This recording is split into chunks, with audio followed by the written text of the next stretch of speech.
Hi friends. Karna ಸೀರಿಯಲ್ನಲ್ಲಿ ನಿಧಿ ಮಾಲ್ತಿ ಹತ್ರ ಅಮ್ಮ ನಾಳೆ ಬೆಳಿಗ್ಗೆಯಿಂದ ಎಲ್ಲ ಕೆಲಸನೂ ಬೇಗ ಮುಗಿಸಿ ರೆಡಿಯಾಗ್ಬಿಡಿ, ಡ್ರೈವಿಂಗ್ ಕ್ಲಾಸ್ನ ಶುರು ಮಾಡ್ಬಿಡೋಣ. ಶುಭಶ್ಯ ಶೀಘ್ರಂ. ಒಳ್ಳೆ ಕೆಲಸನ ಯಾವತ್ತೂ ತಡ ಮಾಡಬಾರ್ದು. ಒಂದು ತಿಂಗಳಲ್ಲಿ ಡ್ರೈವಿಂಗ್ ಕಲ್ತು ಇಡೀ ಬೆಂಗಳೂರನ್ನೇ ಸುತ್ತಾಡಬಹುದು ನೀವು. ಯಾರಿಗೂ ಕಾಯ್ಬೇಕಾಗಿಲ್ಲ, ಯಾರ ಕಾಲನೂ ಹಿಡಿಬೇಕಾಗಿಲ್ಲ ಅಂತ ಹಳೆ ನಿಧಿ. ನಾನ್ ಡ್ರೈವಿಂಗ್ ಮಾಡ್ತೀನಿ ಅಂತ ಕಲ್ಪನೆ ಮಾಡ್ಕೊಳ್ಳೋದಕ್ಕೆ ತುಂಬಾ ಖುಷಿ ಆಗ್ತಿದೆ ನಿಧಿ ಅಂತ ಮಾಲ್ತಿ ಹೇಳ್ತಾ ಇರೋವಾಗ ರಮೇಶ್ ಬಂದ್ರು. ಈ ಮನೆ ಯಜಮಾನಿ ಡ್ರೈವಿಂಗ್ ಕಲಿತಾ ಇದ್ದಾರೆ, ಒಳ್ಳೇದು. ಇದನ್ನೆಲ್ಲ ಯಾರನ್ನ ಕೇಳಿ ಮಾಡ್ತಾ ಇದ್ದೀರಾ ಮೇಡಮ್ ಅಂತಾನೆ. ಆಕ್ಚುಲಿ ಮಾವ, ಅಮ್ಮ ಡ್ರೈವಿಂಗ್ ಕ್ಲಾಸ್ ಸೇರ್ಕೊಳ್ಳೋದಕ್ಕೆ ನೀವೇ ಪ್ರೇರಣೆ. ಅಮ್ಮಂಗ್ ಡ್ರೈವಿಂಗ್ ಬರಲ್ಲ ಅಂತ ನೀವು ತುಂಬಾ ಫೀಲ್ ಮಾಡ್ಕೊಳ್ತಾ ಇದ್ರಲ್ಲ ಮಾವ, ನೀವು ಫೀಲ್ ಮಾಡ್ಕೊಂಡಿದ್ದನ್ನ ನನ್ ಕೈ ನೋಡಕ್ಕಾಗಿಲ್ಲ. ನನಗೂ ಹೌದಲ್ವಾ ಅನ್ನಿಸ್ತು. ನೀವ್ ಹೇಳಿದ ಮೇಲೂ ಕಲ್ತಿಲ್ಲ ಅಂದ್ರೆ ತಪ್ಪಾಗತ್ತಲ್ವಾ. ಅದಕ್ಕೆ ಅಮ್ಮ ನಾಳೆಯಿಂದ ಡ್ರೈವಿಂಗ್ ಕಲಿತಾರೆ, ನನ್ನ ನಿರ್ಧಾರ ಸರಿ ಇದೆ ಅಲ್ವಾ ಮಾವ ಅಂತ ಹಳೆ ನಿಧಿ. ಮಾಲ್ತಿ, ನಾನು ನಿನ್ನನ್ನ ಕೇಳ್ತಾ ಇದ್ದೀನಿ, ಏನಿದು ಹುಚ್ಚಾಟ ಅಂತ ರಮೇಶ್ ಕೇಳಿದ ತಕ್ಷಣ ನನಗೂ ಡ್ರೈವಿಂಗ್ ಕಲಿಬೇಕು ಅಂತ ತುಂಬಾ ಆಸೆ ಇದೆ ಅಂತ ಹಳೆ ಮಾಲ್ತಿ. ಆಸೆನಾ ನಿನಗೆ? 4 ಕತ್ತೆ ವಯಸ್ಸಾಗಿದೆ, ಈ ವಯಸ್ಸಲ್ಲಿ ನೀನು ಗಾಡಿ ಓಡಿಸೋದನ್ನ ಕಲಿಬೇಕಾ ಅಂತಾನೆ ರಮೇಶ್. ಮಾವ, ನಿಮ್ ಭಾಷೆಲೆ ಹೇಳೋದಾದ್ರೆ 1 ಕತ್ತೆ ವಯಸ್ಸಲ್ಲೂ ಅಮ್ಮ ಆಸೆ ಪಟ್ಟಿದ್ರು,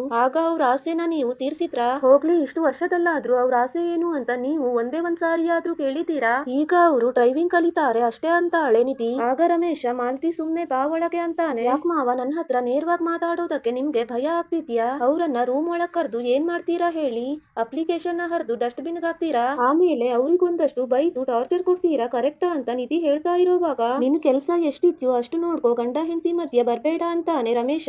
ಸೂಪರ್ ಮಾವ ಸೂಪರ್. ಯಾವಾಗ ಅವರಿಗೆ 4 ಗೋಡೆ ಮಧ್ಯ ಟಾರ್ಚರ್ ಕೊಡ್ಬೇಕು ಅಂತ ಅನ್ಸುತ್ತೋ ಅವಾಗ ಮಾತ್ರ ಅವ್ರು ನಿಮ್ ಹೆಂಡತಿ ಅಂತ ನೆನ್ಪಾಗತ್ತೆ ಅಲ್ವಾ. ಇಷ್ಟು ವರ್ಷ ತಮ್ಮ ಆಸೆ, ವಯಸ್ಸು, ಕನ್ಸು ಎಲ್ಲದನ್ನು ಸುಟ್ಟಾಕಿ ಈ ಮನೆಗೋಸ್ಕರ ತಮ್ಮ ಜೀವನೇ ತೇಯೋವಾಗ ಅವ್ರು ನಿಮ್ ಹೆಂಡತಿ ಅಂತ ನೆನ್ಪೇ ಆಗ್ಲಿಲ್ಲ. ಮದ್ವೆ ಅನ್ನೋ ನೆಪ ಮಾಡಿ ಹೆಣ್ಣಿನ ಕುತ್ತಿಗೆಗೆ 3 ಗಂಟು ಕಟ್ಟಿ ಅವಳು ಕನ್ಸಿನ ರೆಕ್ಕೆನ ಕತ್ತರಿಸುವಾಗ ಹೆಂಡತಿ ಅನ್ನೋದು ನೆನ್ಪಾಗ್ಲಿಲ್ವಾ? ನಿಮ್ಮ ದೃಷ್ಟಿಲಿ ಹೆಂಡತಿ ಅಂದ್ರೆ ಕಾಲ್ ಕಸ ಮನೆ ಕೆಲ್ಸ ಮಾಡೋ ಜೀತದಾಳು, ತನಗಿಂತ ಹೆಂಡತಿ 1 ಹೆಜ್ಜೆ ಮುಂದೆ ಹೋದ್ರೆ ಸಹಿಸಕ್ ಆಗದೆ ಇರೋ ದರ್ಪ ನಿಮ್ಗೆ. ರೋಗ ಆದ್ರೂ ಗಂಡ ಅಂದ್ರೆ ದೇವ್ರು ಅಂತ ನೋವನ್ನ ನುಂಗ್ಕೊಂಡು ಹೋಗ್ತಿರೋ ಇಂತ ಹೆಂಡತಿನ ಕೀಳಾಗ್ ಕಾಣ್ತೀರಲ್ಲ, ನಿಮ್ಗೆಲ್ಲ ಮನುಷ್ಯತ್ವನೇ ಇಲ್ವಾ? ಒಂದ್ ಮಾತನ್ನ ನೆನ್ಪಲ್ಲಿಟ್ಕೊಳ್ಳಿ, ಜೊತೆಲಿರೋ ಹೆಣ್ಣಿಗೆ ಗೌರವ ಕೊಟ್ಟು ಅವಳ ಕನ್ಸಿಗೆ ಹೆಗಲಾಗಿ ನಿಲ್ಲೋನೆ ನಿಜವಾದ ಗಂಡ. ಹೆಂಡತಿನ ತುಳ್ದು ಬಾಳೋನಲ್ಲ. ಗಂಡ ಅಂದ್ರೆ ಕರ್ಣ ಸರ್ ತರ ಹೆಣ್ಣಿಗೆ ಗೌರವ ಕೊಟ್ಟು ಸ್ಪಂದಿಸೋ ಜೀವ ಆಗಿರ್ಬೇಕು. ಇನ್ಮೇಲಿಂದ ಈ ದರ್ಪ ಎಲ್ಲ ನಡೆಯಲ್ಲ. ಅಮ್ಮ ಡ್ರೈವಿಂಗ್ ಕಲಿತಾರೆ, ಕಾರ್ ಓಡಿಸ್ತಾರೆ, ಬೇಕಿದ್ರೆ ತಡದ್ ನೋಡಿ, ಇದು ನಾನ್ ನಿಮಗ್ ಮಾಡ್ತಿರೋ ಓಪನ್ ಚಾಲೆಂಜ್ ಅಂತ ನಿಧಿ ಹೇಳಿದ ತಕ್ಷಣ ರಮೇಶ್ ಅಲ್ಲಿಂದ ಹೊರಟು ಹೋಗ್ತಾನೆ. ಅಮ್ಮ, ನೀವೇನು ಹೆದರ್ಕೋಬೇಡಿ, ನಾನ್ ನಿಮ್ ಜೊತೆಗಿದ್ದೀನಿ ಅಂತ ಹಳೆ ನಿಧಿ. ಈ ವಿಡಿಯೋ ನಿಮ್ಗೆ ಇಷ್ಟ ಆದ್ರೆ ಲೈಕ್ ಮಾಡಿ, ಶೇರ್ ಮಾಡಿ, ಕಮೆಂಟ್ ಮಾಡಿ.